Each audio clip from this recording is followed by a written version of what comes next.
জানাজার নামাজ পড়ার সময় লাশের সামনে থাকা কি আবশ্যক?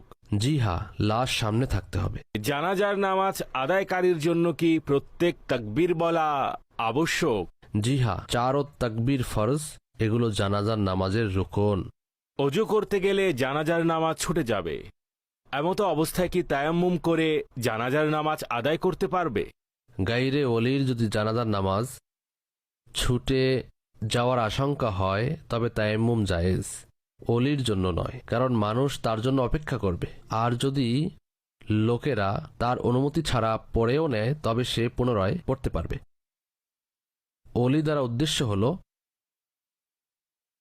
জানাজার নামাজের দোয়া জানা না থাকলে কি পড়া উচিত? জানাজার নামাজের দোয়া জানা না থাকলে তখন যে কোনো দোয়ায় মাসুরা, কোরআন ও হাদিসের দোয়া পড়তে পারবে। সেটিও না পারলে যে কোনো দোয়া আরবিতে পড়ে নিতে পারেন। সূরা ফাতিহাও পড়তে পারেন, কারণ এটিও দোয়ার নিয়ত হতে হবে, কারণ জানাজা নামাজে কোনো কিরাত নেই। সুতরাং দোয়ার নিয়তে সূরা ফাতিহা পড়ুন, অথবা কোরআন ও হাদিসে বর্ণিত যে কোনো দোয়া পড়তে পারেন। রব্বানা আতিনা আল্লাহুম্মা গফিরলি বলে দিলেন, তখনও হয়ে যাবে, অর্থাৎ দোয়া পড়ে নিয়েছেন আপনি। মাজুর ব্যক্তি কি বসে জানাজার নামাজ পড়তে পারবে? অপারগতা ছাড়া বসে অথবা বাহনের উপর চড়ে জানাজার নামাজ পড়লে জানাজা হবে না।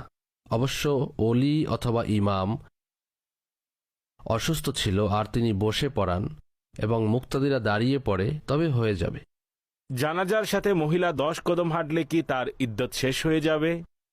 মহিলাদের তো এমনিতেই জানাজায় যাওয়ার অনুমতি নেই, আর ইদ্যতের কোনো সম্পর্কও নেই 10 কদম চলার সঙ্গে। ইদ্যত হল স্বামী ইন্তেকাল করলে মহিলা 4 মাস 10 দিন অপেক্ষা করবে, যখন গর্ভবতী না হবে। আর যদি গর্ভবতী হয়, অর্থাৎ পেটে সন্তান ছিল, তবে যখনই সন্তান প্রসব করবে, অর্থাৎ সন্তান ভূমিষ্ঠ হবে, জন্মগ্রহণ করবে, তখন ইদ্যত শেষ হয়ে যাবে, যদিও তা 1 মিনিটের মধ্যে হয়ে যায়। জানাজার নামাজের পর কি চেহারা দেখানো আবশ্যক?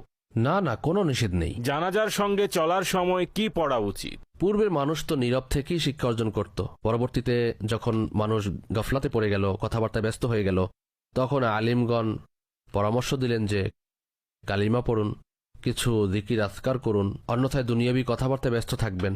বিষয়টি আপনার হাতের মধ্যে। যদি আপনি শিক্ষা গ্রহণ করতে চান, তবে নীরবতার মধ্যে অধিক ইবরত শিক্ষা হাসিল হয়, কাজেই ইবরত হাসিল করুন। আর যদি গফলাতে থাকেন, তবে কালিমা শরীফ, দুরূদ শরীফ, অন্য কোনো দোয়া দুরূদ তা আপনি পড়তে চান পড়তে পারেন। জানাজার সঙ্গে 40 কদম চললে কি জান্নাত ওয়াজিব হয়ে যায়? না, এমন নয়। অবশ্য এক বর্ণনায়